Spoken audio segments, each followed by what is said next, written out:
Bismillahirrahmanirrahim. Assalamualaikum warahmatullahi wabarakatuh. Alhamdulillah dapat kita jumpa di kebun lagi.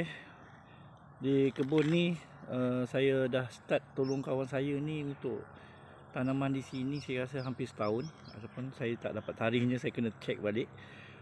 Tapi selepas hampir setahun ni, ataupun setahun, saya rasa perlu dilakukan penambahan baikan lah. Yang macam ni saya ingat saya nak pindahkan ke tempat yang lebih sesuai lah. Sebab yang ni saya bimbang dia tombang. Dia tombang. Sebab satu lagi saya nampak di sini ada sebenarnya saya pernah letak bawah tu tanah-tanah daripada baja putih. Jadi dia punya akar-akar dia tu saya rasa dah mula bercambah. Tanaman ni saya rasa memang kena buang ni.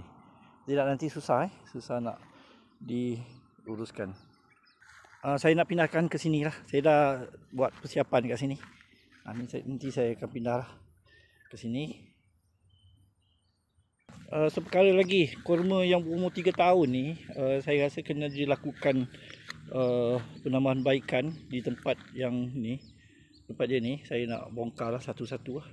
Saya bimbang ada semut ataupun anak-anak so saya akan cuba halau dululah bagi dia selesa pembesaran dia, dan saya akan baiki dia punya tanah-tanah dia yang letak di situ So inilah dia. Ni selasih ni nanti petang nanti rakaman ni dibuat pada waktu tengah hari. Bila tak panas saya turun sekejap buat apa yang patut, sebab waktu cuti ni kan. Ni selasih saya akan pindah ni. Ni pun petang nanti saya akan pindahkan juga ni.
Okay, alhamdulillah dapat juga buat separuh banyak juga masa digunakan ni.